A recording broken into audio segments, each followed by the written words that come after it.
Hi, good morning. My name is Brother Cesar Galan. I'm a prior of the Sick Poor of Los Angeles. I'm in my internship year, and my year of ordination is 2023, God willing. My home parish is Our Lady of Angels, the Cathedral. A reading from the Holy Gospel according to Luke. While people were listening to Jesus speak, he proceeded to tell a parable because he was near Jerusalem, and they thought the kingdom of God would appear there immediately. So he said, a nobleman went off to a distant country to obtain the kingship for himself, and then to return. He called 10 of his servants and gave them 10 gold coins, and told them, engage in trade with these until I return. His fellow citizens, however, despised him, and sent a delegation after him to announce, we do not want this man to be our king. But when he returned after obtaining the kingship, he had his servants called to whom he had given the money, to learn what they had gained by trading. The first came forward and said, Sir, your gold coin has earned 10 additional ones.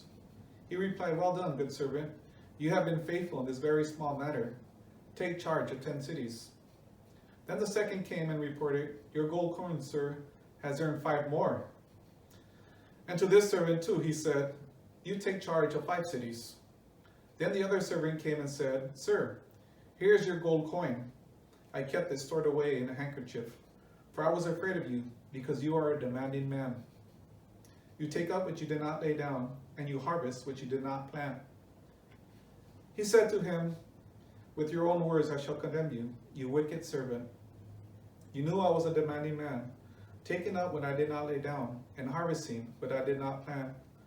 Why did you not put my money in a bank? Then in my return I would have collected it with interest.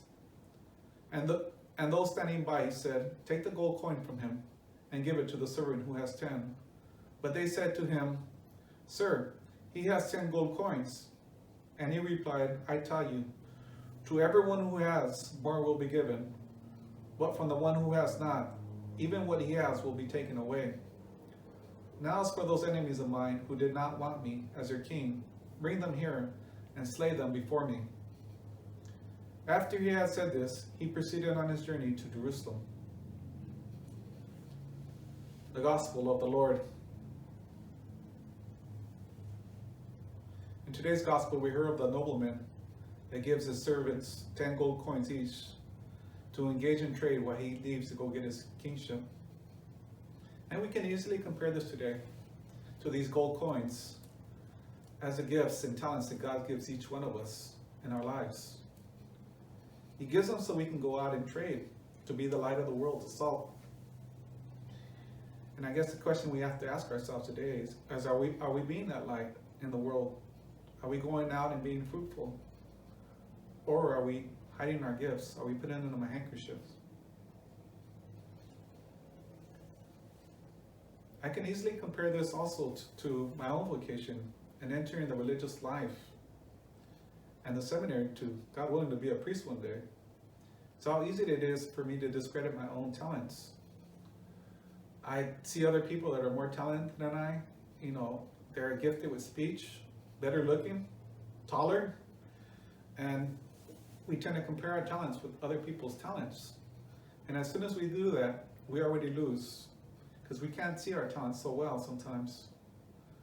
So what God is asking for us today is to go out and to engage in trade, to bring people to Christ, to himself. So the question we have to ask ourselves at the end of the day is, are we being good servants or are we wicked servants?